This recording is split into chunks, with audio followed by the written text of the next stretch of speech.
rules is really hilarious. Like the starter box is like not available, and the only thing available is just like the decks right now, and you have to like play with proxy pieces. Isn't it that they did sort of like a oh yeah, they were handing out those decks like free for people wanting to try it, and then you had like proxy everything, and then I finally get my hands on the starter set, and it pulls a Legend of the Five Rings where it just has a quick start rules, but the actual rules are a PDF file on the Fantasy Flight website. Oh, I'm like, crap. Okay, so I had to like print out the rules of the pre-launch thing at the store because I thought it would be in the box. Wrong. Jeez, man. It's like video game manuals. They're dying breed. Yeah. So yeah, that's been interesting to say the least. Yeah. Well, yeah. So yeah. But it's a good game. I'm enjoying it. My daughter likes it. It's quick playing. I'm really looking forward to discussing it this Thursday. Are we going to record this Thursday, by the way, on Thanksgiving? Oh, no. This is Thanksgiving, man. Yeah. Okay, so next Thursday. I've been, like, pinning up all this review rage in me for Keyforge. This is going to be a 3-week hiatus, man. I just slept in, like, a bunch of, like 15 minutes about my life with a Nintendo Switch since that's... You know, like I don't feel comfortable like reviewing actual board games without you guys to beat me up. So or just to bounce ideas off of. I know. Just shortly before getting on to record with you guys, I got Fallout 76 to play, and I got nuked. And so really, I've heard that game like is the initial reviews are like. It is the glitchiest, buggiest damn thing I've ever played. But playing it with friends is a riot, and we were just like crafting stuff, and this voice comes up and says 5 minutes to a nuclear detonation. We're like, what's that? I don't know, let's finish this quest. Then like this 5-minute countdown starts going off. Like, maybe we should look into this, and I hit the start button. We're in the center of this big red circle. We're like, guys, boom, and we're gone. Like, what just happened? Oh, these other players on our server were playing the game with us, got the nuke codes and just nuked this whole area of the game and just took us out. It's like, time to record, guys. I gotta go record an episode. I don't think this game's gonna get much better than this, but oh man, it's Bethesda all over. It's glitchies and but it's fun. If I could run around with you guys. Yeah. Oh, let me drop the link to the pop-out chat here. Looks like we got a viewer. Oh, viewer. Looks chat, like hold on, chat is disabled for this live stream. What have I done? Well, I see. What have I done? Oh, goodness. Wow. That must have been that last time when we had that remember when we had that irate viewer that just kept on insulting me left and right? No, yeah, we had irate viewers.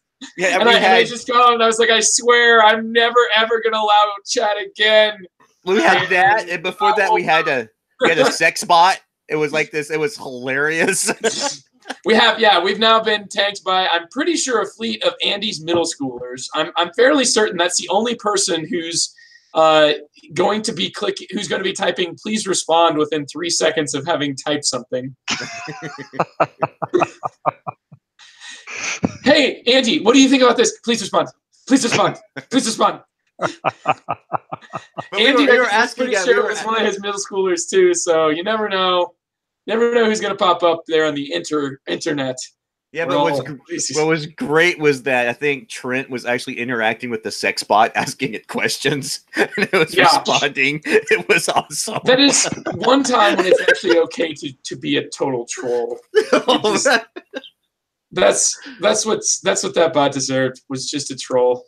Oh, it was priceless. Oh, Trent dealt with it handily. It was great. It was a great evening.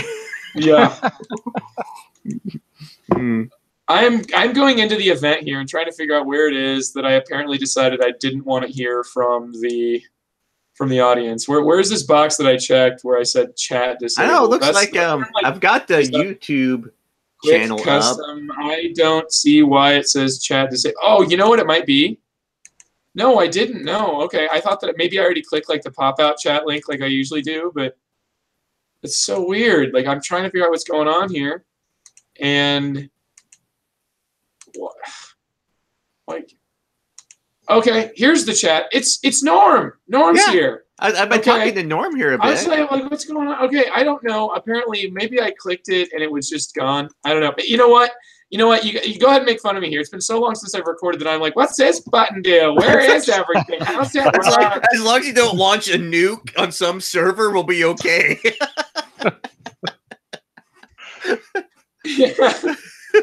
Oh, and by the way, before we start recording, your friend Jonathan on Facebook, he was like, he's all over it asking people to play Destiny 2 on PC. I just briefly mentioned I downloaded, was trying, and he was like, play with me. You're like, okay, he's a little addicted to that. That's pretty funny. Yeah. All right, so I meant to share the chat with you in the Google Hangout here, Ray, but instead I shared a link to the pop-out chat in the same pop-out chat. Oh, that's awesome! There it is. I'm pretty sure if you click on it, it does the same thing as, what is it? A bag of, if you try to put a magical item in a bag of holding. Whoa! It just disappears. I'm a pro. Boom.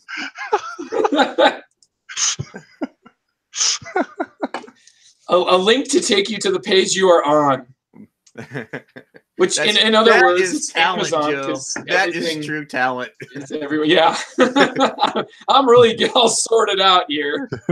I'll just click more buttons, see what happens. Mm-hmm. I'm all 6s and 7s, and it's only supposed to be a D6.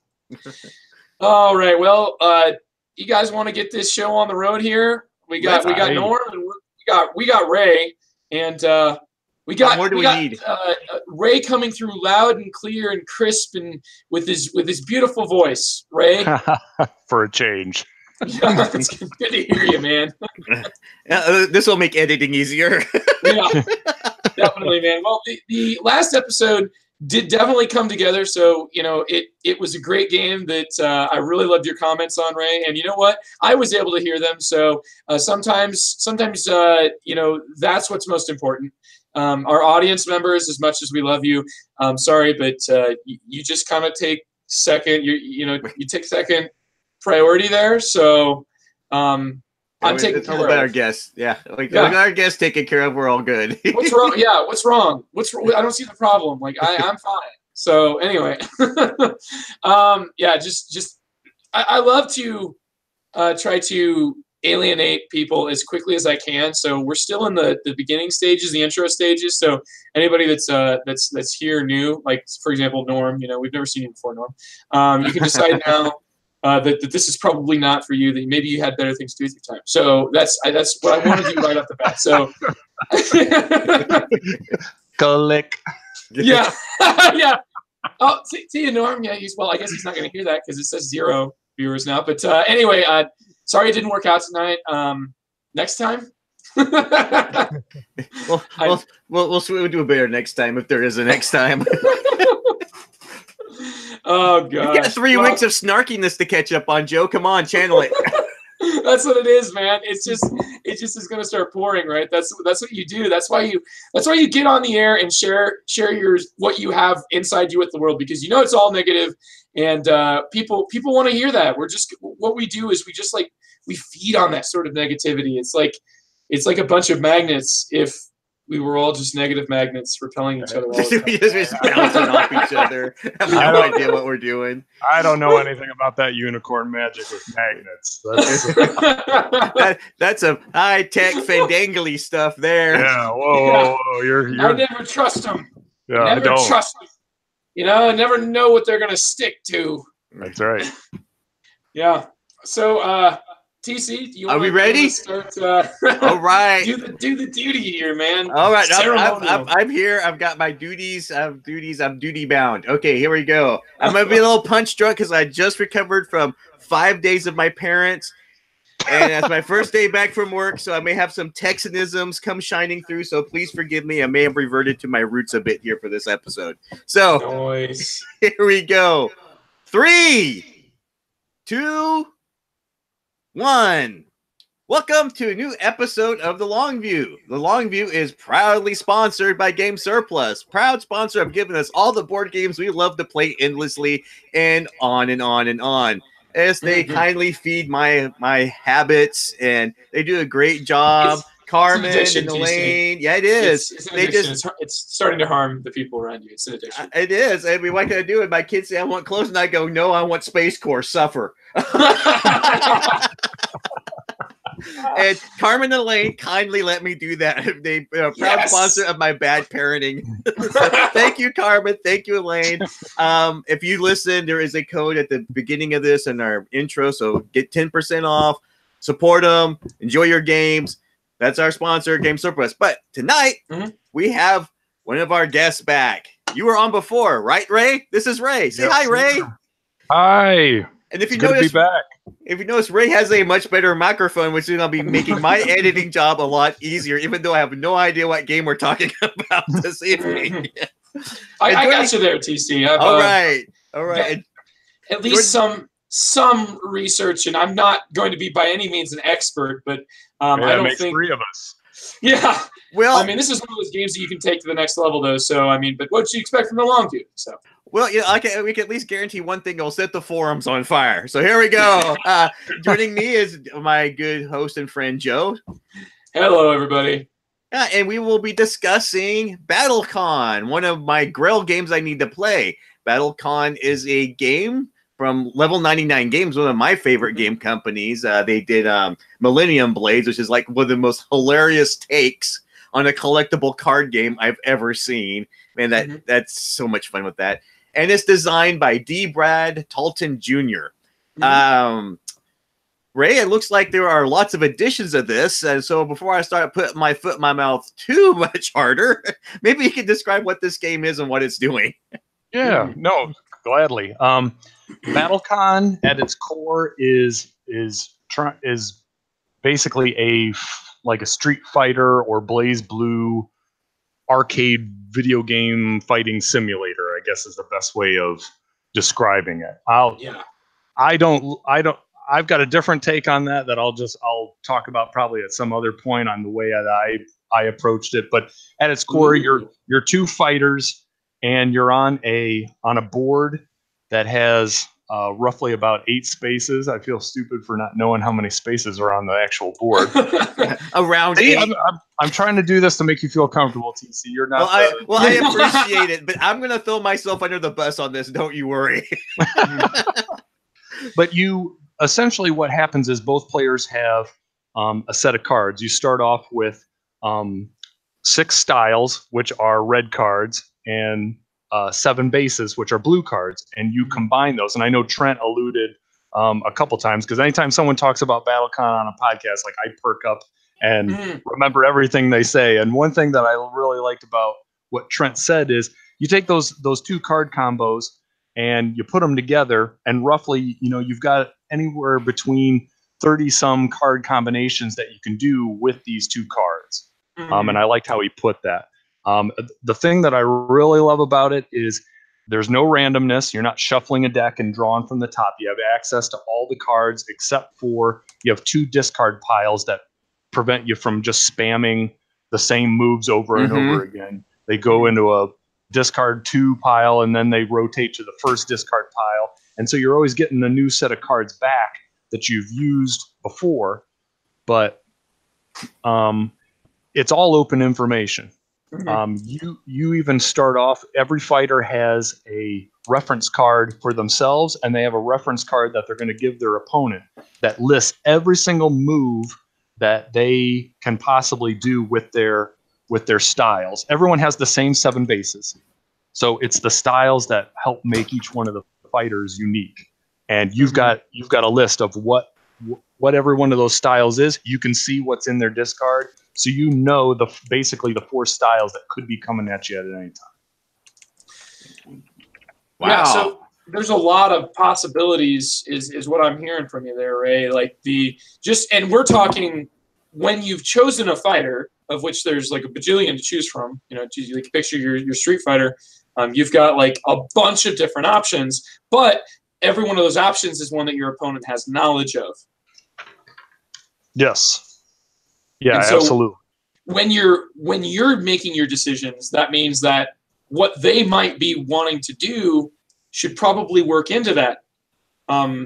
because this is that type of, get into your head. Like you mentioned, Trent from The Good, the Bored, and the Ugly is a big fan of BattleCon, and he's got several different sets of it, and has showed me how to play, and has played several games with me, and is always like, he always picks a fighter that he thinks is like kind of underpowered when he's teaching new people how to play, or just somebody who like is easy to understand, but yet seems kind of like just a little bit squishy.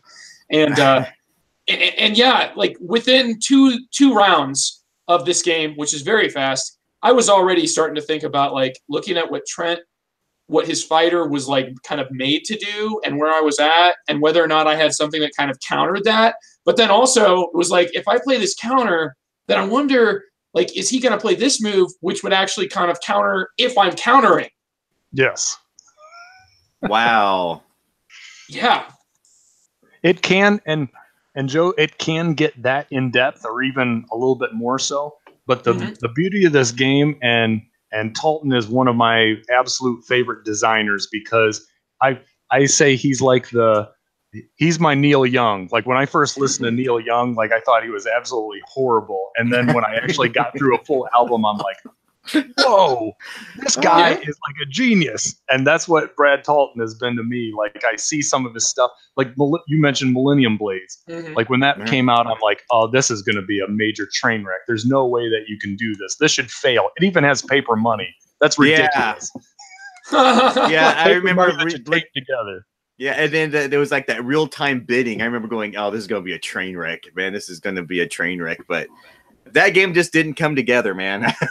Yeah, it's just, and this is no exception, because one of the things that it's awesome on this design is one thing that I really like about certain games is if you can automatically go like on autopilot. Like if you could tell someone like, hey, if you want to really play or if you want to play this game at its basic level, just set this card down in front of you each turn. And there's more of a deeper game, like Battle Line comes to mind. Like I could tell someone how to play Battle Line in 15 seconds. They wouldn't play it well, but they could play it. And on BattleCon, you can do the same thing. It's like put down a red card and a blue card, and let's see what happens. And that's the equivalent of like someone button mashing an arcade fighter. It's like you're just like like let's see if this works. Let's see if this works. And there's been times that I've been desperate enough to play the game before the online iteration came out, that I was playing it solo against like a random opponent. I would spread out the red styles and the blue bases, and I would roll a dice, and I would pick the number that came up, and I'd put them together, and then I'd select my pair, and then I'd flip that pair over and see how they did. And I'm proud to say that I've been beaten by my by your own programmed self, right? Yeah. By your own randomly programmed computer opponent that's just a shuffled deck. Yeah, I mean, it's the same as like if you're playing a fighting game and your 8-year-old nephews go over there and just like and you're like, get you in a corner and a couple of fireballs. Yeah, you get owned by a little kid. Yes, exactly right, and you can on this. Oh yeah, the days of the old Street Fighters. You just go up, be like, I don't know what you're doing. I'm just going to hit this button a lot, and you just spam them to death. Yep. E Honda, the hand of 1,000 slaps coming at you. OP, yeah. Oh man. So comparisons to Street Fighter are absolutely going to be thrown all around this game. I mean, it is your 1v1 fighter. So, Ray, what is your background with those types of games, like your Street Fighter, Blaze Blue, those types of 1 versus 1, where it gets really intense? And I think like Super Smash Brothers has gotten to that point where like at the higher level, it's pretty much like the equivalent of what Street Fighter is as well, you know, your Tekken style games. Is that like something that caught your eye about this game? Do you have a previous like interest in those styles of games? Well, and the long and short of it is I am a fan of those video games, not so much anymore, but like I did, like when Mortal Kombat came out, like I was like blown away at it. Street Fighter, You're just shocked by the violence. How could they do such a thing? Just the violence. No, it was kind of the opposite. You preferred the Nintendo version where it was sweat. Oh God! And not blood drops. Or the Sega Genesis version, you could like put the blood in. It was like some secret code. Yeah. Oh my gosh, you're taking me back. Oh, yeah. But I like those. But when I got into board games, like I was a big video. You know, I still am. I still like video games, but that was my primary hobby was video games. And before that was Magic the Gathering. I played Magic the Gathering from like 96 to 01. And then I got back into video games. I played them as a kid, but I got majorly into them when Dreamcast was released in '99, and that was my primary Star hobby. Online. Wow. Absolutely, yeah, absolutely. But when I got into board games, and Rado is a perfect. He's with his podcast and his show, he was in the video game industry, and he lends a lot of really good insight on those, where he says like board games can do a lot of things that video games can't do, and video games can do a lot of things that board games can't do. And typically when you try to mix them together and say like, well, this is kind of like based on a video game, like it's going to be a flop. So to answer your question, Joe, like when I first saw this game, I had zero interest. I wasn't interested in the art style. I wasn't interested. I mean, it wasn't even like a blip on the radar. It was like, oh, they're going to imitate a fighting game. It's like, that's going to be worthless. And I didn't pay any attention. Wow. And then I heard another podcast. I'm trying to think of what it's called. Taking Turns, I think is what the podcast was called. And they did an episode on BattleCON. And he described it in a way that really piqued my interest, because he said like, for me, this isn't like, it's supposed to be like a combat simulation game, like for Street Fighter and that. But the way I look at it is each one of the, he said like he was into Magic, and the big thing with each one of these fighters is it's almost like it's a unique deck, and like with each one of the sets, like you have like 60 some decks that is open information, no randomness, that you can play against someone else, and they're so radically different that it contains that whole Magic thing for them. And I've been chasing my Magic replacement for a long time. And I've got a long list of products that I like, oh, let's get this and try it. And it's great, but then it fizzles out. And ironically, recently Magic just came out with Magic Arena. And my buddy like recommended that. He's like, it's free. You build decks. It's everything that you want. It's like, give it a try. And I realize now, I want 90s Magic, not Magic the Gathering anymore. I'm not into this like with the meta thing. As soon as I went up against a 90 card deck that was all about counter spells and bouncing back stuff that I had in my hand to wait for me to run out of cards, I'm like, maybe I'm not into this game anymore. The old NPE, the negative play experience. Like you've got the deck that just says no, no, no. Oh man, yeah, it's so frustrating in Magic, and most of it would just get you run up against the no. It's like it's just a choke deck. Nothing upsets me quicker than anything than a choke deck. Yeah, because I'm like, that can't be fun to play as that, much less. And I can tell you right now, it's not fun to play as. I don't think so. Like, yeah, when I ran into like where I felt like the meta was in a place where one of the strongest decks in the game, and this was with Game of Thrones, the card game. One of the strongest decks in the game was just like set up and sit there and wait. Just stare at your watch, and just say no. And you can't do anything against it because they basically just have a whole bunch of spines. They have no weapons, but just there's also no holes in their defense. And I was like, man, this game went on twice as long as a normal game, and it like feels like it was just frustrating. So I know like the meta can kind of go back and forth in a game where you've got lots of different possible decks to be built. And it sounds like, the meta has shifted so much, especially since you were in the midst of it in the 90s. Like, what is it about BattleCon that makes it feel like it's at all a Magic replacement?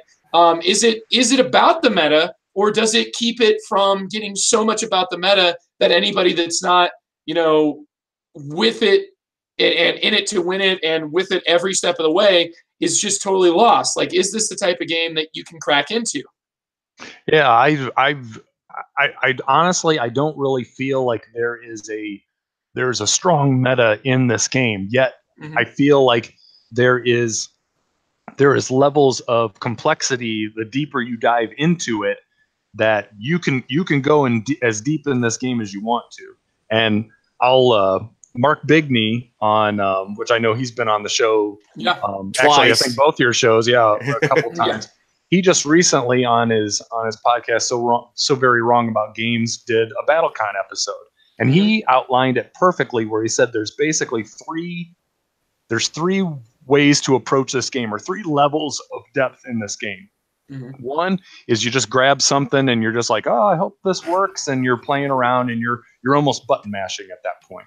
The second step is when you have one fighter that you know pretty well and that you can play them, but you don't know everybody else's fighter and you kind of stumble. The third level is when you know your own and you know the other fighters, and each one of those, it's not like a small step. I mean, it's a huge step down into the depths of the game to get to those levels. And I'm still, just like what he admitted, I'm still very much in the first one, and sometimes I can go in the second one. Like, I have two characters that I kind of know pretty well, but if you listed out a name of three of the fighters in the game and said, like, hey, tell me about the character, I wouldn't be able to even tell you about them. It's like there's that many that I haven't really even explored yet, because their powers are so radically different. And I've probably got like about 8 of them that I can, if we get to that stage, I can just tell you, like, to show like how different these characters are. It's not like, this one moves real fast, this one's real strong, this one can teleport. I mean, they are so radically different, it's not even fun. Wow. It's more than just small, medium, and large. Yeah, exactly. And TC, I think that you'll really like some of these differences. They affect the play style, but they adhere to the narrative of the character a lot too. I mean, there's people that have like backstories on all these characters and stuff, if you want to delve into that a little bit, or even like summaries of them. And they're part of that world of Endines that they're I don't think they're cultivating it as strongly as what they could, but I mean, the stories are still there. Yeah, I know one of the reasons I want to pick this up in particular is my daughter really likes card games where you just fight each other, and this is like just right up her alley with the backstories and all that. But one of the big questions I have is, like, looking into this, I was going to try to purchase it, but there were like so many options for this thing. There's been like Kickstarter, there's packs. And where would you suggest actually getting in on the ground level of this thing? Because that's been my biggest hiccup, is I go to click purchase on something, and it's like, I don't know where to start. Oh, just get it all. Get it all? Oh, that okay. So what is it? I think if you participate in the Kickstarter, everything is available in a package. And now I think it's gotten to the point where you're closer to 1,000 than you are to 100 at this point. I'm pretty sure for all of it. I can do currency and Keyforge decks if that would help you. That's my favorite thing about Keyforge, other than the names of the decks, is like everyone's like, oh yeah, it's just I spend $20-$30, and it's like they think it's like spending 30 cents. Yeah, it's only $10 for a new deck. Yeah, I can get 3 of them this way, and it's like, yeah, you just bought a board game. So BattleCon, the way maybe to crack into it, there seems like to be some bigger sets that contain, I think maybe everything contains at least the basics to be able to play the game.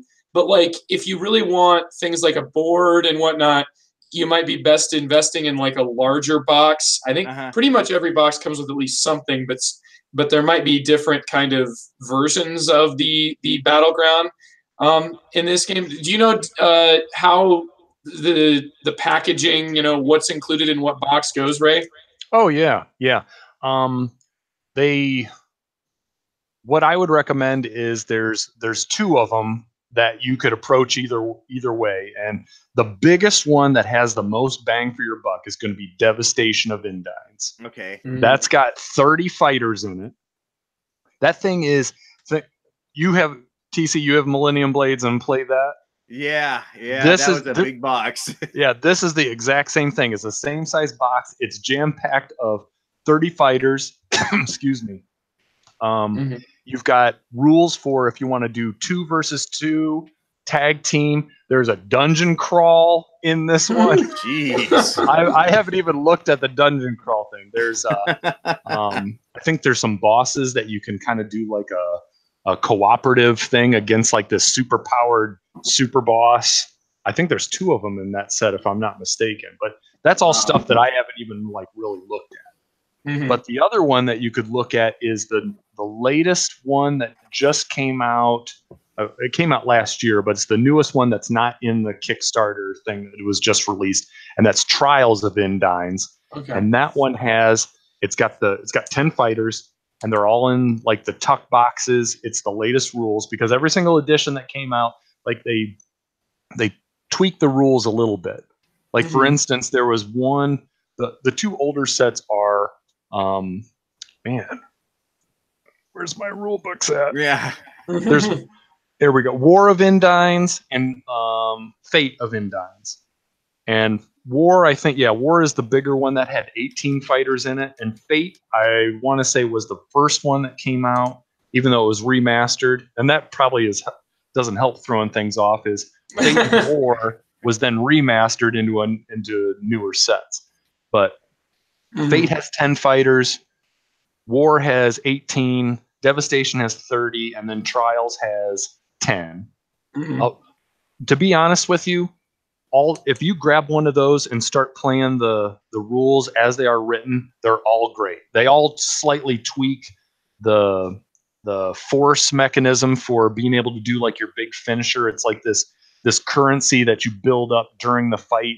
And in the older editions, it was meant to just help build up this final finisher that you could pull off if you saved enough force.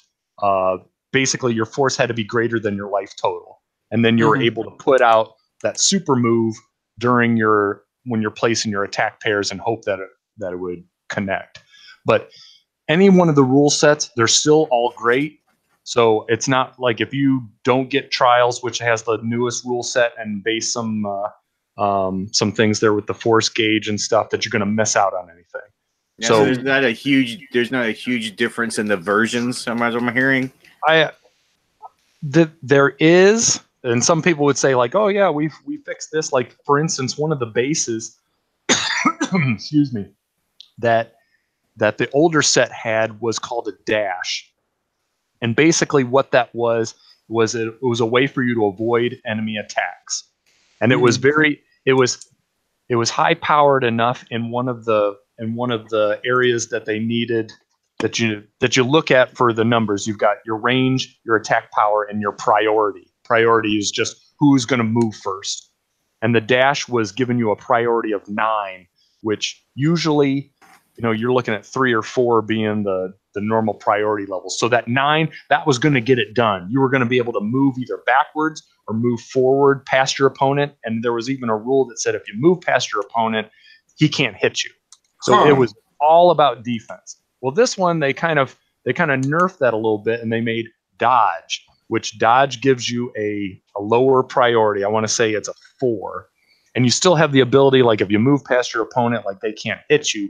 But it is possible for a faster opponent to have a higher priority and therefore do their attack first and punch you before you can even do your defensive move. I like both of them. Dodge is great. Dash is great.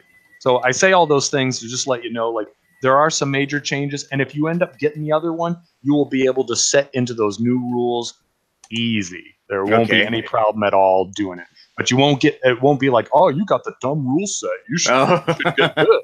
It won't be like it won't be like some big change. You're like, oh, I was doing that wrong. Okay. No, you'll see that, and like within 3 sentences, they'll describe like, hey, here's how this one works, and you're like, okay, and they're both equally fine. There's no problem with any of them. They do streamline it a little bit for the combat to make it a little bit smoother.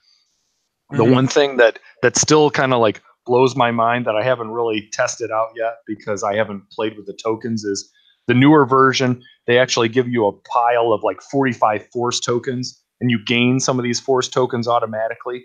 And it used to be you had 15 rounds that they called beats. And once 15 rounds was over with, whoever had the highest life total won. Same as, like any Street Fighter, when the timer goes off, whoever has the highest life bar wins.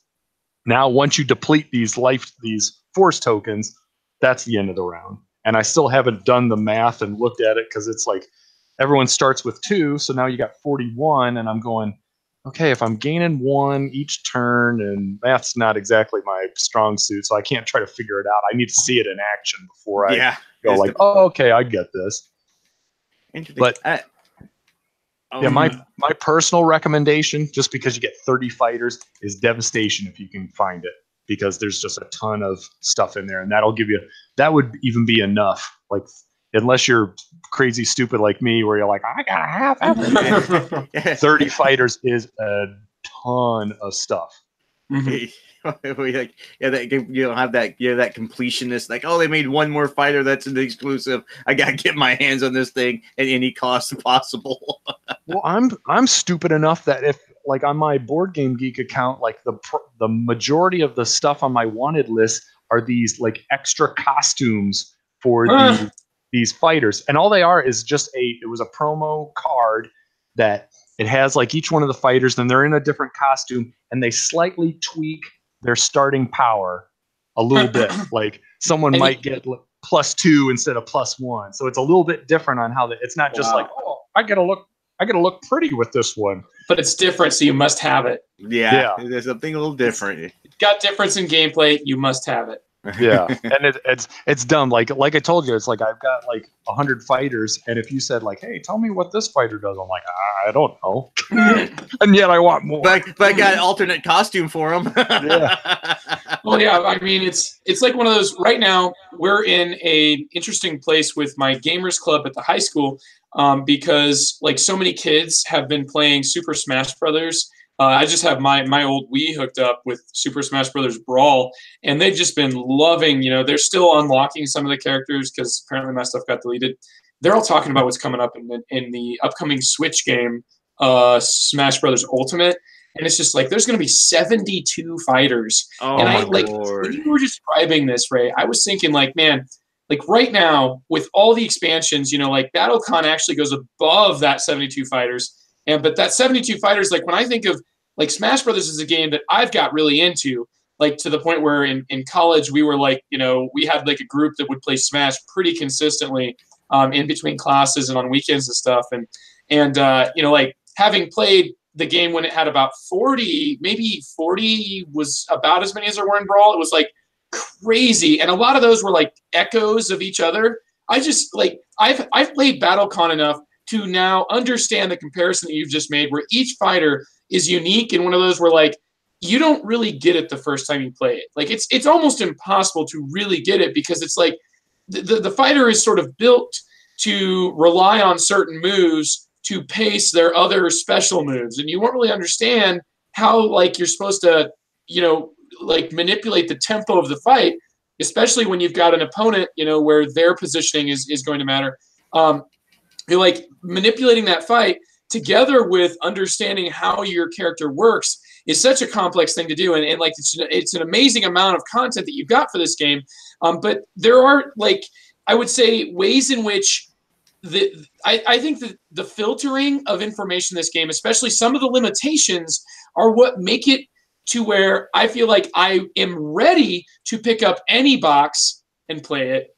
But once I pick it up, I'm not necessarily going to put it down right away. You know what I mean? So frequently, like it's just such a superficial difference between fighters that like you try this one, oh, this guy looks, he looks different, and he has this funny looking punch, or he's got a larger reach with his jab, but then his down attack is just way weaker. So whatever, that's the difference. But like here, like the way that you're really trying to either wear down, outpace, or just bludgeon your opponent, catch him off guard, and try to really sink, like, kind of the money shots. Like, that's, like, there's differences between the way that fighters work. So like I mean, but when I say that, I mean like sink the the big punches. I guess maybe I used. Did somebody say like what? Did I say something bad? What? What, Joe? I don't know. Like I just want to make sure. I feel like I've used that. I've heard that word in a boxing reference before, but maybe I don't know. Maybe the people that talk with me, use like nasty references that make people go, "What? Did you say that?" Oh, what? Anyway. What, Joe? I don't bringing get it back to before. Yeah, before I got off the rails there. The thing is, there's a huge amount of difference between each of these fighters, but there's also a very limited. There are some limitations. Like for example, Ray, this is like if you imagine a two-dimensional battlefield, that's Street Fighter, right? A two-dimensional battlefield. Mm-hmm. I would say that. Isn't BattleCon in a way one-dimensional battlefield? Because it's a linear battlefield, right? Like your positioning is always in relation to your opponent, which is always done on like sort of just an X line, basically. Yeah, and I would kind of describe that as a two-dimensional, just because it's just like with Street Fighter, like I'm referencing the old Street Fighters, not the newer ones, but it was you were possible to go past your opponent and then back and forth between them. So yeah, BattleCon very much emulates that older style of video game. Mm-hmm. I get what you're saying, yeah, and I would say that there's a lot that's maybe you could say is abstracted into the card play, because that's really like what mechanisms do we have going on here? I guess there would be point-to-point movement. It would be, variable player powers, of course. Just about the most variable player powers you can get. What else does BGG list here? Hand management, simultaneous action selection, and that's it. It sounds like that's about as much as you can get into it, because really, the simultaneous action selection is, it's the whole game, and every bit of this game is sort of tied into that, which is why the fighters feel so different, because when you change a deck, you're changing everything. It's not just changing, like a move does one extra movement here. Like those special moves are, going to vastly impact how you play this game. But isn't there always isn't your either you blue or your red deck is always kind of somewhat similar? Your blue portion is what they call the bases. And everyone has the exact same bases, and they also have one unique base for their character. Okay. But everyone else always has all the same one. Their drive, shot, burst, grasp, strike, and then the used to be dash, but now it's dodge. Okay. Yeah, and all of those operate in almost like the way they describe it is a rock, paper, scissors. I forget what they're Spock something other, because there's 5 of them that go against Horseshoe, each other. Whatever. Mm-hmm. And there's a science on that with if your fighters are one space apart, that if you play a certain card, it's going to beat another card. And I don't really look at it that way, even though I should, because that would probably make me a better player. But my thing is, I've got a little cheat sheet that's actually on BGG that I print out, and I have it in front of me, and I give it to my opponent. And at the bottom of it, it goes, "Are you far away? Use drive or shot. Do you need to make a range attack? Shot or burst. Do you need a melee attack? Strike or drive." And it tells you hey, what do I want to do at this point? And then it guides you on that, because it's not very intuitive to look at I want to grasp. It's what does that do? It's I don't know. It's power 3 and the cards all have a power and then a movement. And is there what all information is contained on those cards? The cards themselves, you're talking just the bases? Oh, we can start with the bases, because everybody's going to get a set of bases that's going to be identical, except for the one extra base that's your character specific. But yeah, what are the different bits of information on those? Yeah, both sets of cards they'll have a range value, a power value, and a priority value that you're going to add with the red card, the style, which we'll talk about in a little bit. But usually on there, it's going to have those numbers, and then there are the factors that either give you movement abilities, or they give you what they call stun guard. And stun guard all that does is it does what it says. It prevents you from getting stunned, because if you get hit by an opponent and you either can't soak it, which soak is just to not take the damage, or you can't stun guard it, meaning you're going to take the damage, but you prevent yourself from being stunned. If you take any damage that's not prevented by one of those two means, you're stunned and you're done for the round, with the exception of end of beat effects. So you can't just sit there and like, yeah, you can't Homer Simpson it and like, yeah, go ahead and punch me in the face as many times as you want. You'll drop dead from exhaustion and I'll win the fight. It's like if you get hit and you're not able to handle it, then whatever your plans that you had they're gonna fail. Wow. So how much are you able to sort of make decisions about previously? Like once you flipped cards, is the decision already made? Is it like, oh man, I'm going to take damage from this? Or do you actually have like some resources that you can sort of ration towards trying to avoid getting stunned?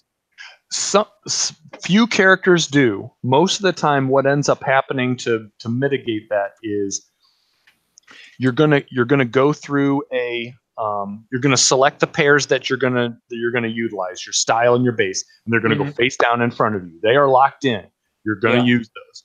Then most characters have tokens, counters, or other sometimes cards that they can play during an anti-step.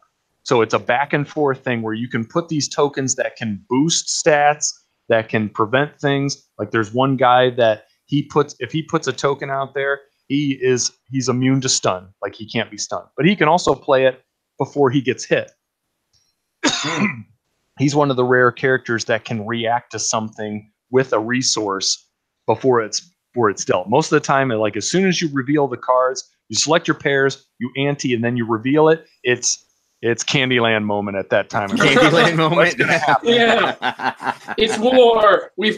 Now we resolve. It's just a resolution phase. It's not really a action phase. But it sounds like this anti-step, which is character specific, it definitely can throw a wrench into those plans. So the character that you mentioned, just to kind of like pick apart that one character that you brought up, because I was kind of hoping you'd kind of like reference one, just so we could kind of pick apart what are some of these little design differences in each character. What did you describe? Because he's got this ability that sounds just totally OP. You know, like he's the only character that essentially has a no, not now. Like, he's the one character that has that. Like, how come he's not just, the best? Well, and that's the thing with him. That his name is Cadenza. He's one of the actual ones that I've used before, and he is like this like Steamworks knight. Like he's a real heavy hitter, and he's got 4 of these what they call iron body tokens. And once he uses all of them, he's done. He can't use them anymore. So he's got to kind of pick and choose whether he's going to ante it ahead of time or save it and then use it, like if he's going to be stunned. But that's his. That's the caveat: is he can only use 4 of those, and then he doesn't have that power anymore. He can't ante any more tokens. Most players or most characters can ante tokens, and there's ways for them to get those back. Oh, so for him, it's like he runs out of stamina, and then he's done. He's kind of runs out of steam, literally. Yeah, there you go. So that's just one character, and that's of the just dozens upon dozens that have been released so far. Now, we talked a little bit about there's 3 different values on each card, and your styles and your bases, which are your 2 separate decks. Styles are unique to your character. Bases are mostly the same and shared for your opponent's deck as well. The way that I remember it being kind of cool is you choose a red card and a blue card, you flip them over, and your red card, whichever one goes on the left, has your base value, and then it like matches up perfectly with your other card, and you can just kind of like read them together and do the math really simply. And then, like it gives you like the resolution phase, because of the graphic design of the cards, is really easy to work through. I mean, just in terms of an intuitive system for being able to plan your turns. And what that does is it reduces the bar towards, like you being able to understand and grok a card when you read it. I think when you referenced earlier, Ray, that like when you first read cards, like you have this deck of 6 different cards, and their words on them are like dash, dodge, like they're things that don't just automatically jump out at you as saying this is what this move does. Like obviously dash and dodge are the like 2 of the same move that have been changed, but the other moves that you mentioned, I can't even remember them because they're not like things that just go into my head as like, oh, that means I'm doing this. To me, they sound like almost like fighting game jargon. And so you've got like a nice graphic design of the cards that helps to sort of parse apart the fact that each card does something different. And it not only does something different, you're also going to be managing your unique cards. And so what would be an example for your character? You said that you have this heavy hitter, his unique card deck. How many cards is it? And then which of those cards, like what are the different functions of the cards in his deck? And what are some elements that are present there or emphasized there that you don't necessarily see in other fighters? Yeah, and that's what that's a perfect transition into the styles. Okay. And that is one of the ways that they try to make the fighters unique. And the styles pretty much make them unique in the most basic sense. So like when I was talking about like, hi, I'm real fast fighter, I was like, I'm real strong and hit hard. Those are usually emphasized in the cards. And sometimes they put like a little bit of special powers mixed in on those styles, but most of the special powers come from the tokens and things. But for the example that we're talking about, like what they'll do is for Cadenza, because he's a heavy hitter, he's what they call a brawler, and if he gets close to you, he's got the ability to take punches and he's got the ability to punch harder. So what they do to make him, kind of the slow lumbering type is he doesn't really have a lot of range. That's the one thing we look at. So he can't hit like from way across the board. He's got to be close up to you. His power is going to be up, and his priority is not going to be necessarily that high because priority is the attribute given to like the speedier fighters. So if you've got like I can't even pull an example of an arcade one that's like that, but that just like jumps all over the place and like pow, pow, pow, pow, pow, pow, pow. What's the little like, green electricity ball guy? Isn't it Wonka? Yeah. Yeah, and those are the attributes that they can use on those to help not only make them stronger, but on your bases you will see negative numbers on there. So like if you've got someone that is meant to be a more of a like long distance, like there's one guy who he's a sniper and his tokens are all different bullet types. And once he uses all those bullet types or in the middle, he has to spend a token that prevents him from doing any kind of attacks as he quote unquote reloads. So his range is incredible. Like he can almost always, if he can push you on the other side of the map with some of his abilities, and then he can hit you with that. But if you get up close, like he doesn't have the ability to stop that. And so his priority projectile game.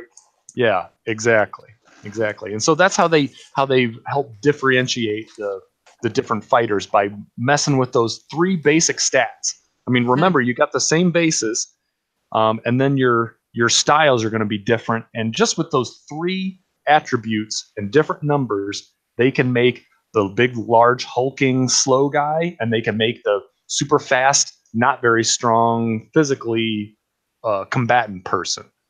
Wow, and like you said, it's like there's that 3rd dimension added because, like the way that when you flip those cards, like the way that your fighter's able to maneuver around where the other fighter is. Like you mentioned, I think the sniper guy, and it sounds like he'd be a fast character whose goal is to be so far away from the range that your opponent, who's probably not going to get stunned, probably not going to deal so much damage that it's going to be stunned, but still has that potential, but is more probably going to be far away. Does that sound like that sort of like idea that you're sort of like just every time you get close, you're like that matador that's like got the the red cape and then he like just hops all the way over to the other side and pulls out a bazooka.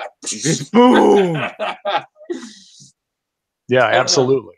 Yeah, and that fighter specifically has moves to be able to, run away and get on the other side of the map. And then also like to push you. Like one of the bullets, I think, is one that actually will repel you across the map farther.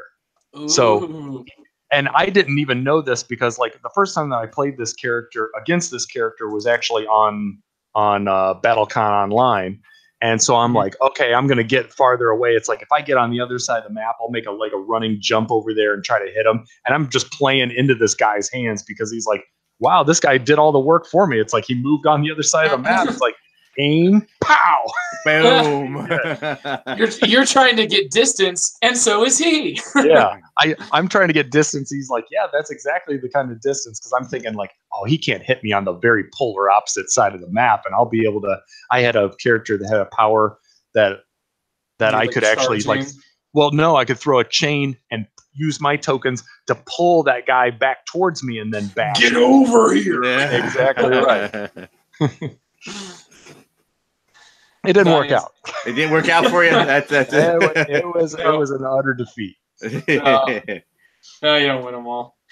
It's what do you think about? Is there like themes? You got brawlers. What are the other named categories of fighter? Yeah, they got. Let me just take a look here so that way I can actually sound like I know. Yeah, answer the question and know what I'm talking about here. Where is that? So a brawler would be an up close fighter, and so what would your sniper fit into? What would you call that type of a category? They would actually list the sniper as either a tactician or a specialist. Okay. But is there a bundle more categories on top of that? They basically got 6 total categories. You've got a counter attacker, which is they're meant to, their defense is high and they're meant to like punish you even further by taking the hit and then hitting you harder. You got a disruptor, which is like the little fast, like jumping all over the place and like pow, pow, pow. And like, oh, you're going to make a swing at me and you're going to miss. And then I'm going to pow, pow, pow you again. The specialists are the ones that have like the totally like whacked out powers on their win conditions. Then you got what they call a heavyweight, which the heavyweights are just, they're about like high defense and like coming in there and just cleaning your clock, like even worse than what the brawlers are. The brawlers are like I don't know. Are you familiar with like the Final Fight video game where it was like the side scroller beat 'em up guy? Oh yeah. The old Capcom game. Oh yeah. Yeah, exactly. The brawlers are like the normal size, like regular looking guys, and then the heavyweights are like that big Max guy that's got like just a vest on and like just beating everybody and spinning around and just all about power. And then you have the tactician. The tacticians actually use their tokens to try to set traps in a way. Like there's one guy that I really like, even though I'm like horrible with him, but he has cards and he has tokens where thematically he's like setting traps on the battlefield, and like if you step on one, it does something, and it doesn't necessarily. It could be like you step on it and then move somewhere else, and the trap says like, oh, you moved over here, so now this happens and you take damage. And he's all about just like setting these traps for you. So he falls in that tactician category. Wow. So it sounds to me like there's a lot of different play within that system. So you've got 6 different sort of categories, overarching categories. But I would say that the descriptions you mentioned sound about as open as like saying, for a party composition, you got, like rogue and, like your fighter, your tank, your mage. I mean, that's kind of what you're looking at here. Or to compare to like League of Legends, there's like your characters that are more, well, no, I don't know. That's like supports.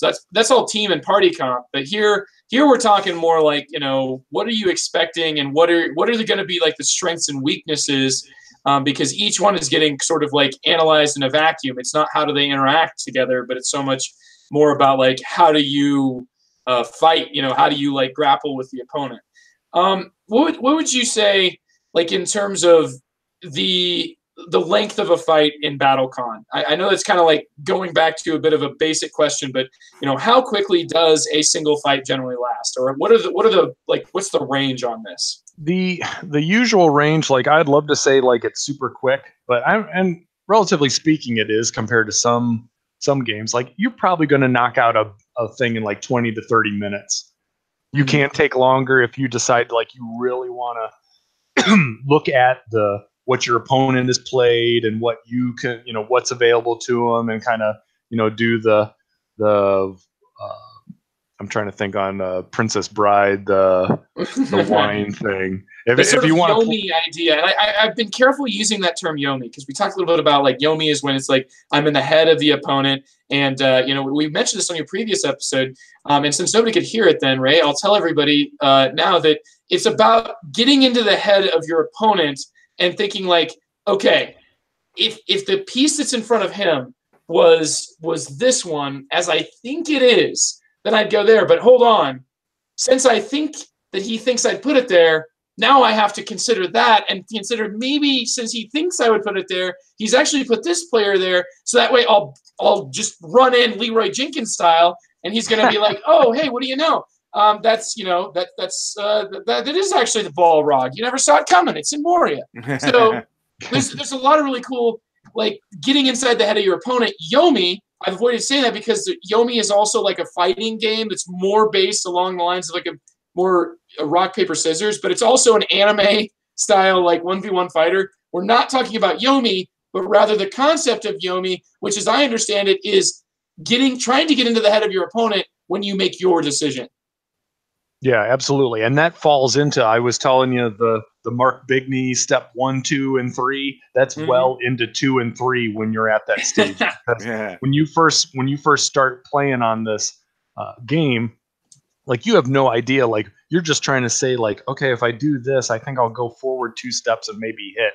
Like that's where you'll be. And both players, if you're in the same level, you'll both be doing that for a long time until you get used to that character.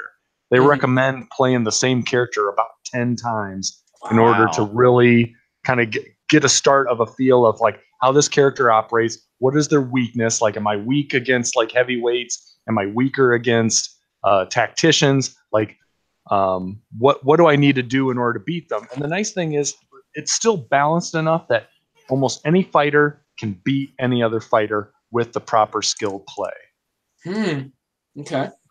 But when you're a dummy like me and you're fighting against the sniper guy and like trying to run away from him, you die tired. Yeah, die tired. Gosh. Well, I have an idea here, Ray, and we'll see. With the game of Dungeon Pets, for TC, sometimes he plays with his daughter Carissa, or his daughter Kate, and sometimes he plays with his wife Carissa. You know what? It's a weird mistake, TC. I'll let you unpack that. I just, yeah, that's okay. Really, Joe? What? I corrected it immediately, but I still Reed. Have you met him before? Yeah. Sometimes with his daughter Kate. I was thinking about Kate. I was picturing Kate in my head, and for some reason I said Carissa because that was the last. I was on her episode with her recently. But anyway, we can think about the best character for Carissa later on. But I'm thinking like for Kate, she was looking for that sort of a character that was like one that she could sink her teeth into. And by teeth, I mean like I'm looking through the games, like just the different examples of characters here, and which one would have the most teeth for Kate? Because I'm seeing there's a guitar playing summoner, and I think that's cool, that's interesting. But that seems a little bit too maybe silly, goofy. A pair of tag teaming werewolves. Now that sounds interesting, but maybe Ray, you having 89 characters or something like that, I think you said 89 different ones to choose from. Which one is the most? What would be the best word, TC, to describe what's going to entice Kate? Like, what's the fighter that she's gonna? Because I'm seeing a picture here that has like a little girl standing next to what looks to be like a dog, a wolf with like a hat. I don't know. Usually anything that just can punch really hard. And that's basically the good with Dungeon Pets. It was the Snake Kitty. It was like this weird combination of cute and deadly. Yes, that's what I'm looking for. That's what I mean. Is there a character like that? That's cute and deadly. Yeah, that was a snake kitty. It was really cute, but it looked really lethal at the same time. Well, honestly, like if you go with Devastation, the best two characters to fight against each other that are pretty balanced is there's a paladin. His name is Eligor, and he's what they call a counterattacker. So he's taking damage and then trying to dish it back. And then the other character is, I'm going to butcher the pronunciation. It's Shektur Lemur. She can get faster as she does damage. So they're almost like a yin and a yang together, because Eligor gets tokens when he takes damage. Shakur, again, sorry for the pronunciation, gets tokens when she deals damage. So they kind of work in tandem with each other, where it's a good starting point. And for those first 10 matches, if you want to invest the time in that, they're perfect for it. Because they work well together. There's not like, well, I'm like this fringe kind of weirdo, and like, well, I like to smash stuff, and then you never get a chance to really take off and see how the character goes. You can learn how the game goes with those two. Okay. But for some cool characters that I just jotted down, and I won't go through their names, but TC, I thought you would probably dig a lot of these. Is some of the favorite ones, just with the characters and what they do, is this is spread out amongst all the different sets, so they're not necessarily all in Devastation. But there's a half human, half phoenix woman that becomes a phoenix when her life total goes to 10, and the flame is still consuming the human side, so she takes like damage while she's in the superpower phoenix form, and she can actually die in the phoenix form. There's like this elemental guy who's basically water, and he can turn from ice and steam to do different attacks. There's what Joe was alluding to. It's a werewolf brother and sister team that the wolf is denoted like with a token, and basically they're trying to do like what wolves do, where they get their prey surrounded, and then they make this super awesome attack together. There's this one woman who's basically a dragon in human form, and one of her win conditions is if she puts enough petrification, I probably butchered that pronunciation, but she can turn you to stone. There's a woman that summons insects onto the board, and if you go past them, you get stung and you can die that way. But she's not a strong combatant, but she brings all these insects out, and she tries to push you around the board into the insects that are on the board. There's a witch that uses her own life force to cast these hexes out that can like majorly screw you up. You were talking about heavy hitters, and this guy's in Devastation. He's a King Alexian. He's like this super powerful brawler guy that just does massive damage. But to make things fair, his anti-token is a token that he gives to you to beef you up, to make it a fair fight for you to go up against him. I like the Dragon Lady. That sounds awesome. Yeah, there's another one that she, in the same concept, where she's like this sorceress, but she has to get enough concentration in order to cast like this big spell. And if you're able to get in there and punch her, you break her concentration, she loses all these tokens. And then she has to start over trying to get her concentration back. I just picture like Samus sitting in the corner, like sucking this ball until like it's huge, like just like, and then somebody like jumps in, like Pikachu jumps in and just does a basic attack, and it's just like it's gone. All that, Donkey Kong in the corner winding up this punch. Oh man, yeah. I see here that they have it divided by flights. Flight 1, 2, 3, 4, 5, novice up until master. Yes. Yeah, go ahead.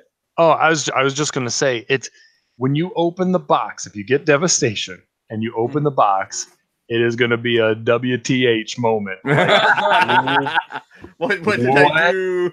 What do I do with all this? And the flights are nice because like there are these individual cards, and there's a little piece of paper when you open it up, or a little flyer that says, "Hey, there's a lot of crap in here, but don't worry. I'm going to work you through it." Flight 1 is these fighters right here. And they work them up in different increments. So you have like basic, intermediate, I think basic, beginner, intermediate, advanced, and then expert. The nice thing is like the basic ones are not weak and the advanced ones are not super strong. It's just how their powers work.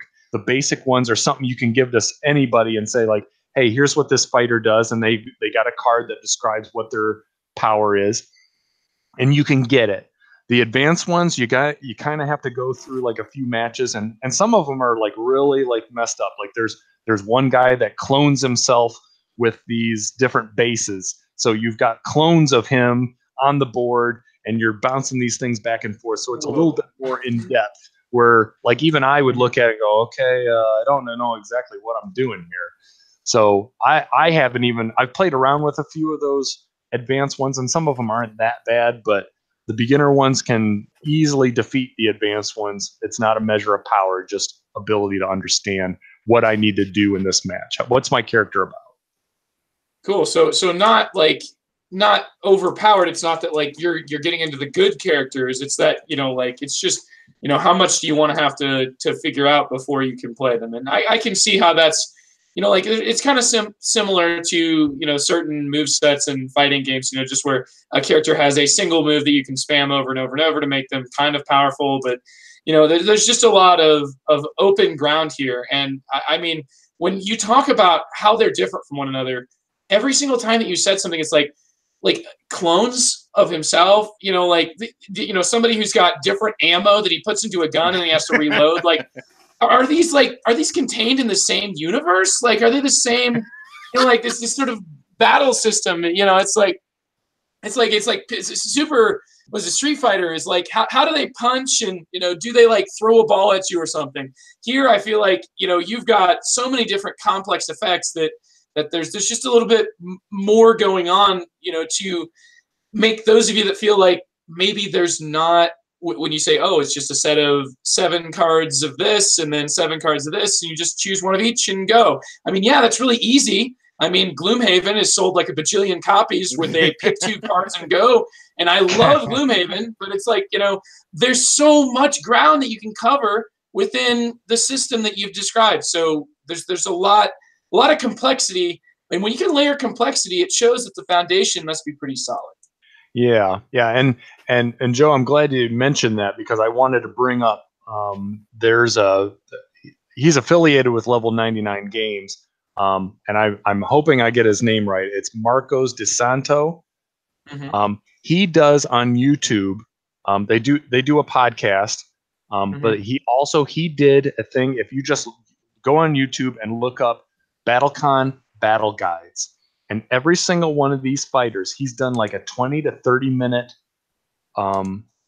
video talking about what this fighter is about, what their strengths are, what their weaknesses are, good combos to use, like this card will do this and this card will do this. He is just brilliant when it comes to the BattleCon system because he got into it on the ground floor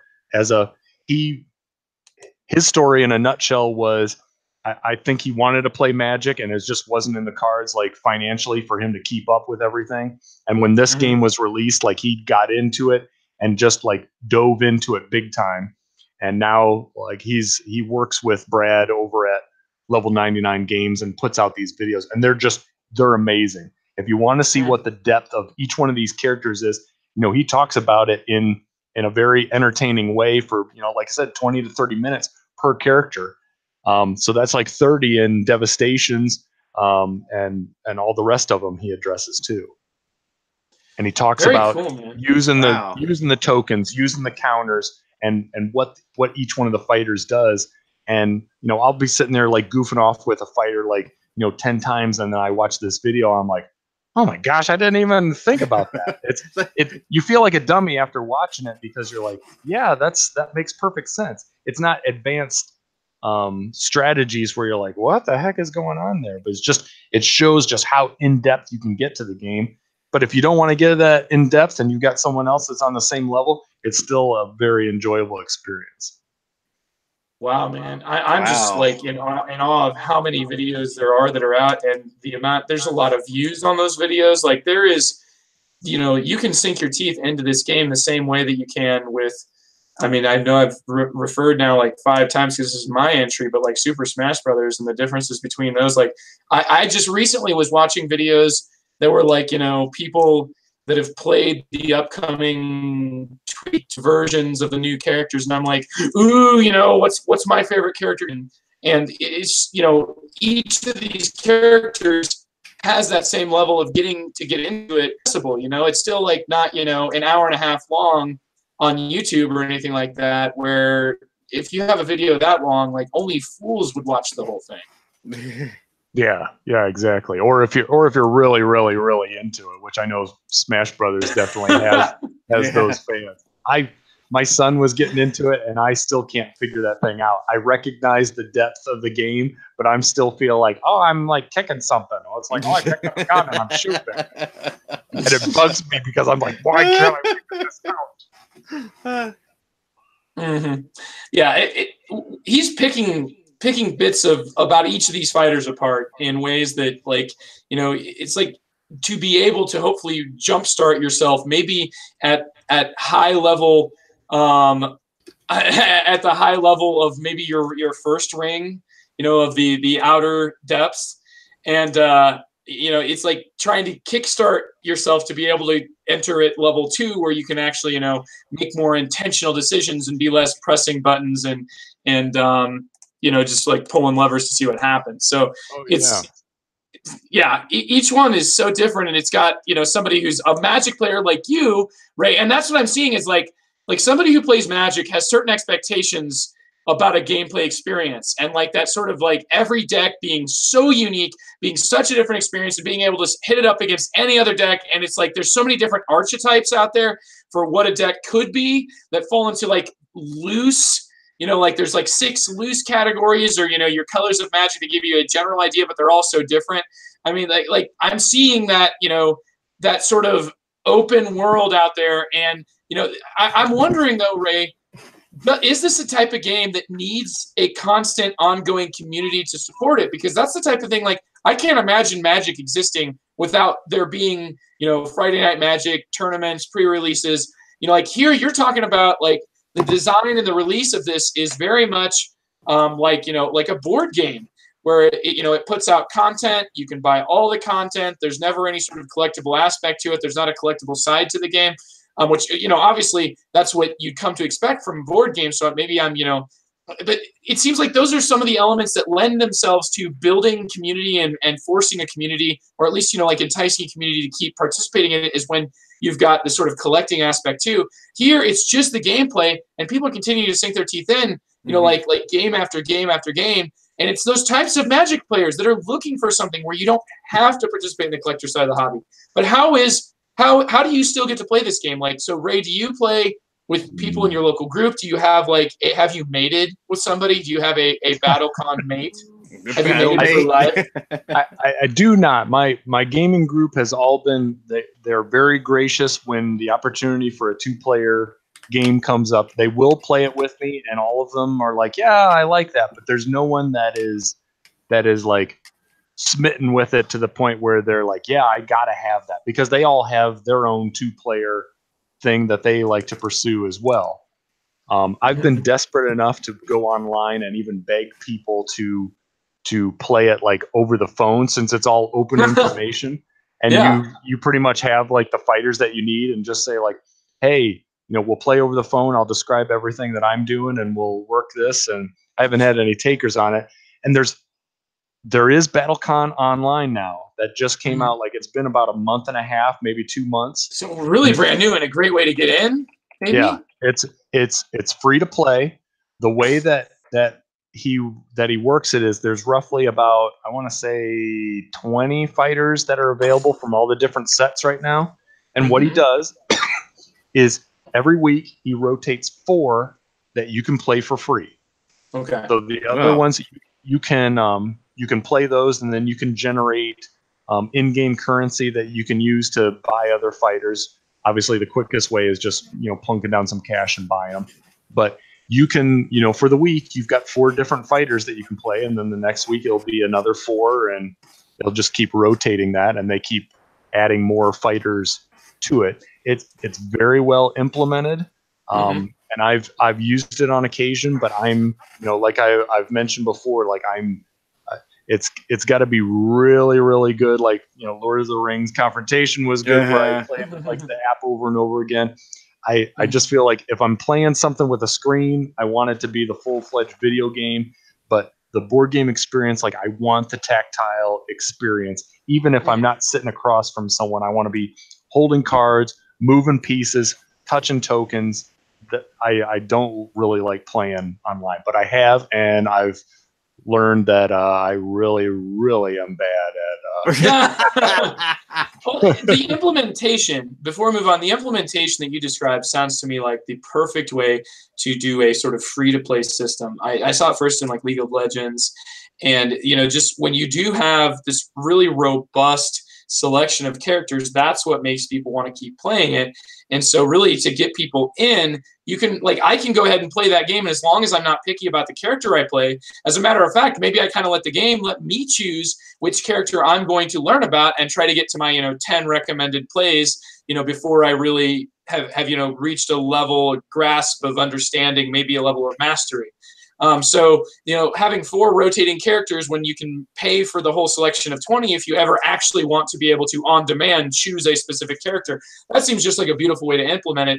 And really, like, the artwork that I'm seeing for this game, for the online version, looks like a very professional experience. Now, I didn't even realize this was a thing. So this, we've been planning this episode, Ray, way longer than this game has been out. We've been planning a BattleCon episode for, like, I feel like more than a year now.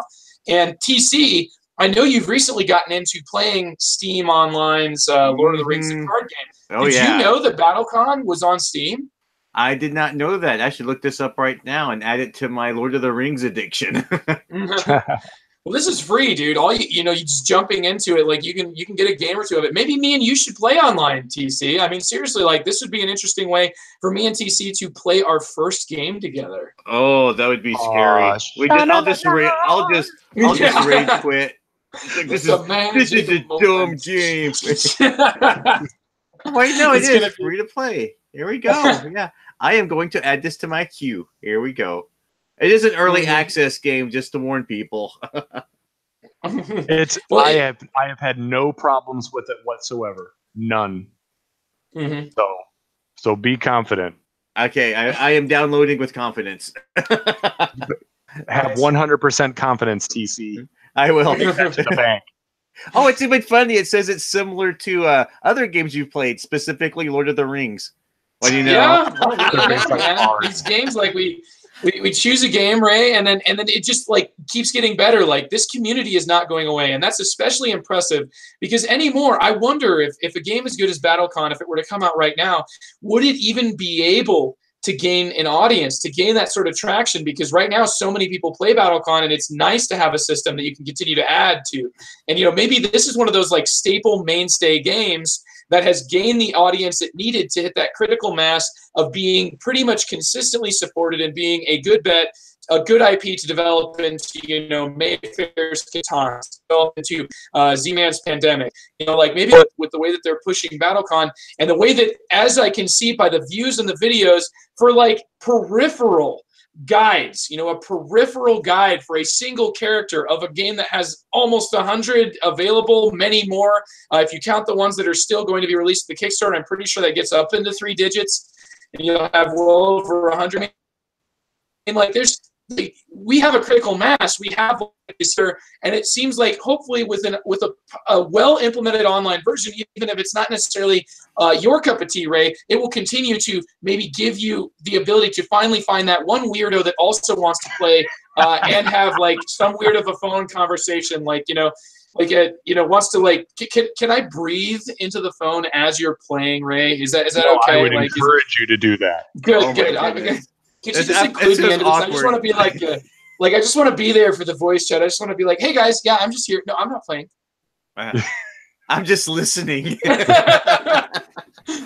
I was going to give you a hard time for that, Ray, because you made it sound like nobody wants to do it with you. You made yourself sound like I still am waiting for my one phone call. No, it's a total freak show request. I don't even deny that. I am not calling, yeah, I don't know why someone doesn't want to pick up the phone and call me and play a card game. I totally get it. But what's funny is, like, before online came out, they had what they called the bacon sheet, where people played BattleCon on an Excel spreadsheet. Now, I know I'm a freak show, but I'm sorry, I'm not playing a game on an Excel spreadsheet. Well, tell that to Andy, though, man. And Andy, at the Good Board Network, with all the using an Excel spreadsheet can actually make some of those train games he plays more accessible. Oh, goodness. So, wow. Ray, I also, apparently I didn't see this, but I'm reading about you on your bio. You've Nigerian prince. Is that, like you just want a phone call and you're also a Nigerian prince. So hopefully people listening right now will understand that Ray's got a lot of possible things to offer you if you ever do want to finally accept his calls. Heck to the yeah, I do. Yeah. And he only calls collect, though. That's like, I mean, Ray, you got to really get over that. But like, when people get collect calls, the initial thing they want to do is reject it. So maybe, maybe it's the process. Well, that's the only way they'll let the calls come into the prison, is it's got to be And now we're at the third level of understanding of the Long View podcast. And here's where everything devolves. Well, the mostly positive on this BattleCon online, I am definitely going to be playing this thing. This looks really good. This looks really good. What else do you listen to this for, TC, except for to become addicted to things? And for every time that Carissa, that I ever get to, by the way, TC's wife, Carissa, not his daughter, every time that she ever sees me, she's just going to get angry with me and be like, oh yeah, telling him about a new game today, aren't you? Another one of those. Another one. Dang it. No. Another one of those subscription games, isn't it? And just tell them, it's like, hey, I'm small potatoes compared to the P500. Yeah.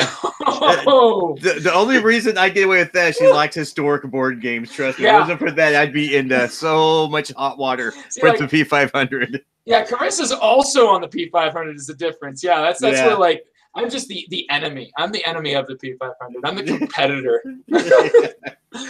So, Ray, okay. Go ahead. I didn't mean to interrupt before. No, I was just going to joke as like, well, this is the historical account of the world of Endines. Yeah, it's very historically accurate. Yeah, it's a war game. It's called War of Endines. It's got war in the title. Yeah, and I joke because I know that your wife is very intelligent and very knowledgeable on the subject. So I'm not trying to suggest like, oh yeah, tell her this and she'll fall for it. I was just trying to be funny. Yeah. Well, you got battle and war in the same sentence, and I mean, in the same title, battle and war. I mean, TC, this is an easy sell. I mean, come on, give me the phone, right? Like, hand me the phone, and we'll get Ray on there too. We'll just get a big. And this game is practically narrated by Shelby Foote. I mean, it's. Oh boy. Well, we're gonna. Well, Carissa was just happy that when I was getting into a new card game, because it's another collectible. How much is? Oh, just $10 for a deck. She's like, oh, thank Jesus. But there's so many decks and they're all different. Don't. I did tell her that. Well. There's a lot of different areas that we can explore here with the, there's so many just avenues to this game. But since since we've got all night, we're going to start with the first of the 89 fighters. Ray, 10 minutes or more. What would you like to tell us? You have 10 minutes for one of the 89 fighters. And then we'll move on to the second one and then the third. Oh, man, I'm going to be crashing out before this thing's over. No. Okay, so the opposite of that. If you told us about one single fighter. Like, have you described your favorite fighter? And if so, which one would you describe as your least favorite fighter? What have you told us so far? Which one's your favorite? Which one would you describe as one that you're like, I don't want to touch that one? And what would be the reason for that? you have time now to talk about just that fighter, or your favorite, least favorite. Go.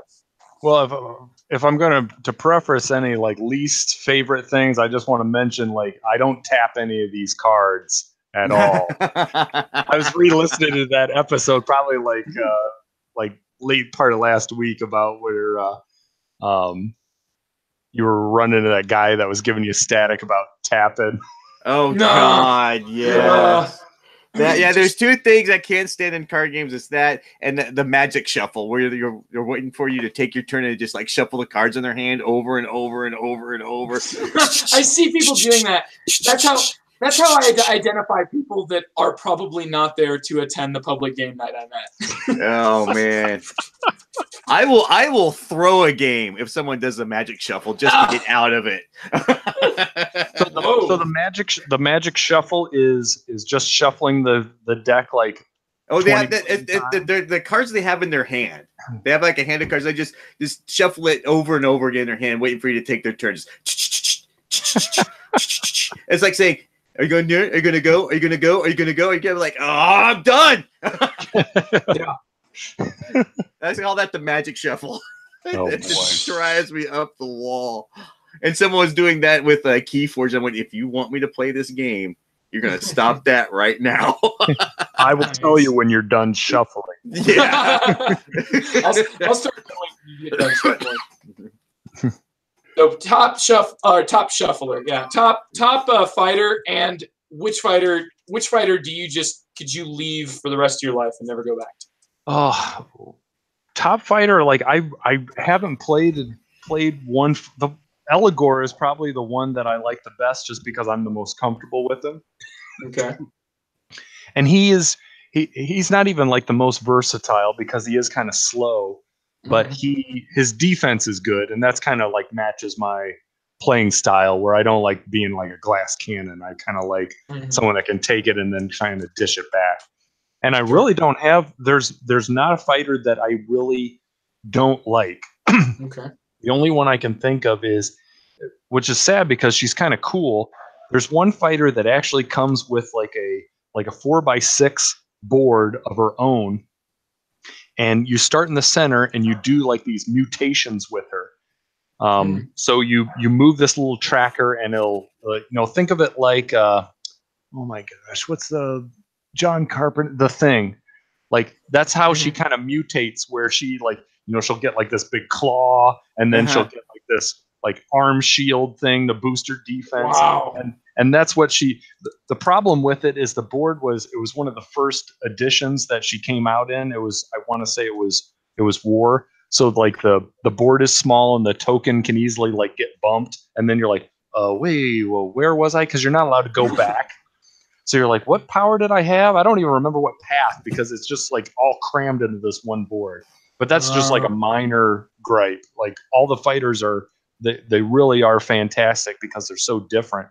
And again, what I was alluding to before was, to me, it reminds me of playing Magic in the 90s when I showed up at a buddy's house and I've got 2 card boxes, roughly about 20 decks that do different things that are just fun decks to play.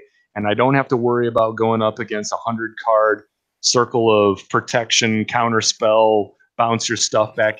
There is no cheap fighters where you're like, oh my gosh, I don't want to fight against this person. Like they all have a legitimate strategy that doesn't feel cheap, because that's a quick turnoff for me. If there's just something where you can kind of spam the same thing over and over again, it's like, hey, look, I won. It's like, well, neither one of us had fun, so we really didn't win.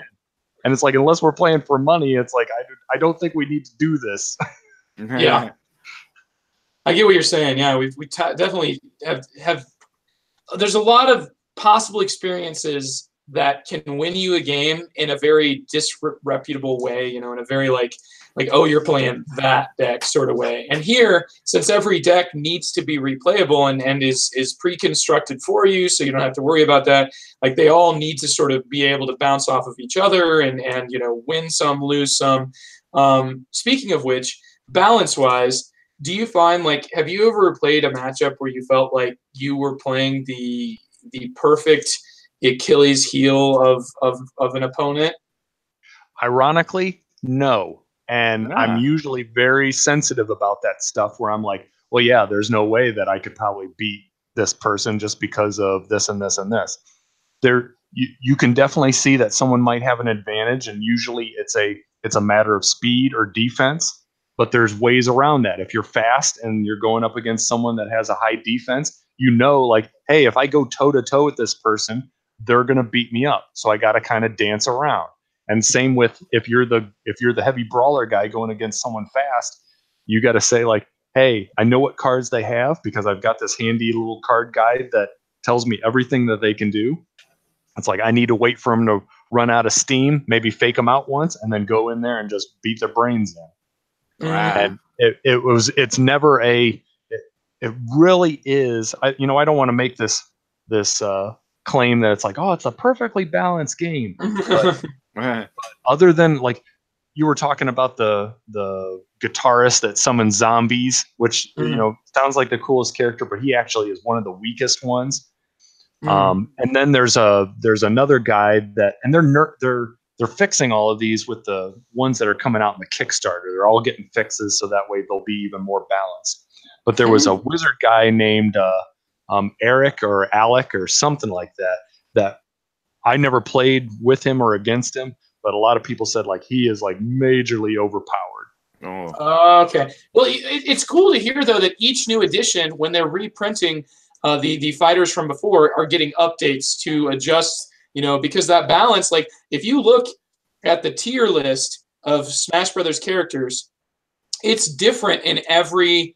In Smash Brothers Original, the one character that's considered overpowered is like Pikachu, and then you move on to the next one, and you've got a whole separate tier list. Like Pikachu, a lot of times in response to being considered the strongest character in one game, they end up getting totally nerfed to where nobody even really considers them a viable option in later games. So it's cool though that they're taking that same approach because they want to keep every character in rotation, is what it sounds like. Yeah, and they don't automatically do it. Like this is the first time that they've really offered these with this latest Kickstarter. Most of the time it's just the declaration like in tournaments, this character, and this character are not legal to play. You need to pick someone else. And the list is very short. It's not a long list.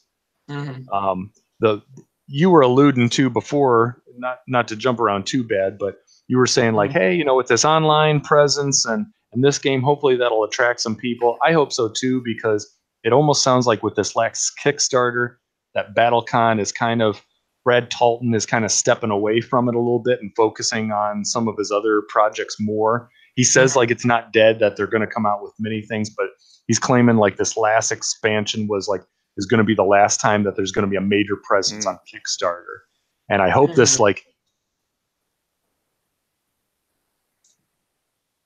I hope this are you there, TC? I'm here. Did we lose Ray? Yeah, Ray. I don't know. Maybe he can hear us right now. Maybe you accidentally hit the mute button, Ray. Did you? I hope that's what it is. It might be an internet thing. Maybe he can hear us. Maybe he can't. The last thing I heard was, I hope this. He's talking about Kickstarter. Yeah. About how they may not have a much longer presence because the designer's stepping away. Yeah, which I mean, it makes sense because to allude to like the amount of content that's already been made for this game. I'm back. Hey, we're back. I'm gonna call so since when you were gone, I had the time to cook up a conspiracy theory here. God. Not really much of a conspiracy theory, just more of I'm gonna point a finger here and I'm gonna say that he's gonna say it's the last expansion, but I think he's gonna pull a Donald X Vaccarino and he's gonna be like, oh yeah, Dominion ends after Guilds. And then now, I literally was in the game store on Sunday, and I see a new expansion for Dominion. And I haven't been following it super close because my subscription ran out like a year ago to the online thing, and I paid like $40 for all that crap, and it's like totally gone now. And I'm kind of like in a it's my ex right now. Dominion and I are like not on speaking terms. And then I see Renaissance, Dominion Renaissance pops up on the shelves, and everything about it sounds really cool, like it's going to get me back to playing again. So it's like I'm going to call him out here and say that he'll be back. You'll be back. Time will tell. He'll be back. Yeah. So Ray, did I talk so long that you can't respond now again? Is it? Can we hear from you? Okay, you're here. Okay. Yeah. No. Oh, No, it dropped like a second and then came back. So okay. Someone's got to take the Andrew role.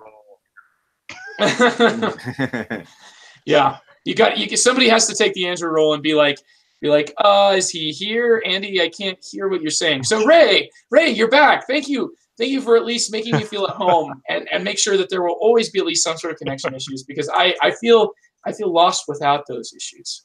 I know. So you were just saying that that with the BattleCon Online, he's taken a step back, but you hope that. I hope that he will take it seriously, develop more for it, because it sounds like he wants to focus on other projects. And then he's got another card game, Exceed, which like rolls into BattleCon a little bit, but it's more like draw cards and you spend cards as currency in order to do moves. I bought one set. I did not like it at all. Like, it did not do anything for me, because the thing I like about BattleCon is the no randomness and the open information and just the variety of characters. And I didn't get that. It was prettier. The cards that, you got foiled cards and all this other stuff with the Exceed sets, but didn't do it for me. And I hope he's not going to try to like beef that up because he just happens to love it more. Yeah. Well, maybe with BattleCon Online being released, and with there being only 20 fighters available now, knowing that there's 70 more fighters currently, probably maybe another 100 more fighters that they can add to that BattleCon Online. Maybe he's letting some software developers get more of what he's already done online, so that way he can start playtesting new ones online.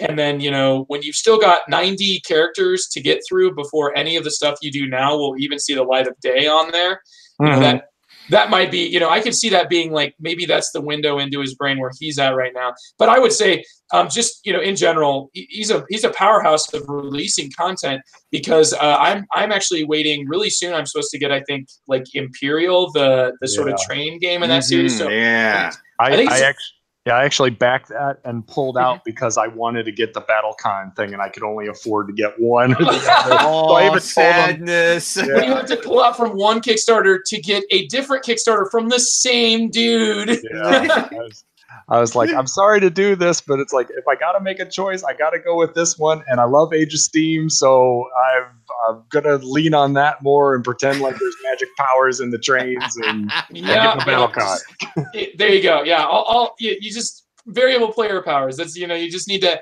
What you'll try to do then, Ray, is you'll play Age of Steam and BattleCon at the same time, and try to make your BattleCon characters mold into the. This is. Only if I can get someone to do it over the phone.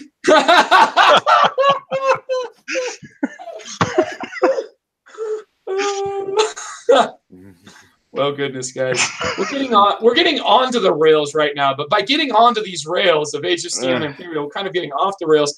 But there's so much content that's already there right now that maybe BattleCon Online will be able to fulfill that role. I know, Ray, that it's not what you're looking for, but it is an adjustment. And I will say this, that I came from having some very, I would rather play the game in person, and so much of it is that the social aspect. It's not just a tactile feel. It's also I know that I'm with another human being, which is really nice. But with enough desensitization, eventually your soul too will die, and you'll be able to just play dry Euros against anonymous people online. And that will be how much. Is that your goal? It can happen for you too, Ray, and it will be okay. And then maybe one day we'll meet in a game, but we won't know it because neither of us pays attention to the names of the people we play with. We just play games online. That's right. I'm already dead inside. I just want to talk to someone on the phone. That's all the guy wants. Can somebody please get him some sort of. I mean, Siri for the moment. Maybe Siri. Maybe Cortana can get you ready. We need to joke, but now you got my wheels turning on how to use random number generators to have Siri play BattleCon. Pick a number between 1 and 5. Oh goodness, man. There's so many things out there for this game, though. I do feel like with it being super accessible to anybody listening to this podcast, you can easily download it for free and at least try it. You know you're going to get some tutorials. You're going to get a filtered experience with the game. But I really like. To me, this is going to be my entrance in. And honestly, having discovered the BattleCon online means that like now I have an actual window, an opportunity to access it. Because for me, the reason that BattleCon has never really been that like big game that I've been able to play a ton is because you really need an opponent that's going to have at least some sort of a vested interest in continuing to play the game so that you can actually get to the different levels we were talking about. And for me, that can happen, but so rarely with two-player games because they sort of just have that different aura about them that like, it's like either you're in a Magic sort of setting and that's what people expect. There's such a structure there. Like, I don't necessarily need that. It's just that, like, if I'm going to play with two players, there's so many structured two-player competitive games that have so much with them that I just, like, it's like you almost have to fully invest. But BattleCon, like, it has that online system where I can now finally get, some games in of it. So maybe I can enter in, random people can enter in, and, yeah, like, I really think, Ray, that this could be the start of something, of a long and fruitful relationship. Who knows? On the phone. with heavy breathing. Yes. You gotta get the phone in. Keep the phone, yeah. Like hold the phone, Ray. Hold the phone. Oh. But, yeah. Is there a last like I mean we've really opened a lot of doors with this game, and I think that hopefully what's still there's a core of this that we have not even been able to scratch. And I think that's because anybody to be able to really be at the level that you fully understand the entire game has to play so much. And it's like there's just it seems to me like the journey is there, and you can take that journey so many different times, so many different characters, and there's so much there that I'm looking forward to the road ahead. So wonderful. Well, wow, we made it through. Yeah.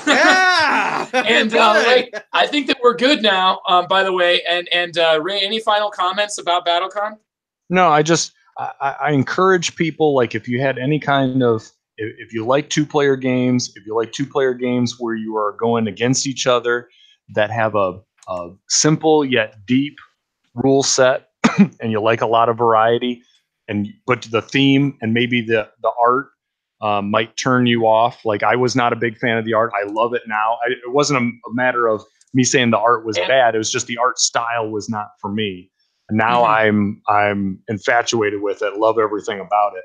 But don't look past those things. And there's an excellent game there. It is my third favorite game of all time. Love it. And I'm not one of those people like, yeah, I would love to play BattleCon like all day long. Like, for me, like playing like about 3 matches, it's like I'm good for the day. Like, it's not something that you have to play all the time in order to enjoy. It's like you can play it leisurely with another person that does no idea what they're doing, and both of you have a good time. Yeah, you rack up the phone bills though. Yeah, you do. I got unlimited calling, bro. I can handle it. Unlimited calling. Not too many people. Don't have to count those minutes. Well, thanks for coming on, Ray. It's an immense game. You've done it a great service here, because it is an excellent game to hopefully turn a lot of that, other gamers that are interested in Magic, like in our chat here, Murr has already mentioned that he's downloading the game. So maybe we'll be able to start a little bit of a mini community here with some of us that are learning the game together. And maybe we can continue this on, continue our exploration of this game. Maybe you'll even hear about it in some of the other content that you hear some of us on. So thank you for sharing this. And we'll definitely be having you back on, dude, especially now that you are hear you. Audible. You are audible, sir. It's like you're all audible and stuff. And I love it. You're just so audible. I love you, man. So, all right. Well, we will use this as a point to finally take leave here of the BattleCon and all you folks that listen to the Longview. Thanks for doing so. Have a great holiday. If you're listening to this anytime close to that, I have no idea when this episode releases. So anyway, whatever holiday it is, yeah, enjoy that holiday. Be safe. Game with people. And check out BattleCon online. Let us know about your experiences in the guild. And have a great time gaming. And we'll catch you on the next episode of the Longview. Thanks, TC. No problem. See you, Ray. Thank you, guys. Take care, everybody.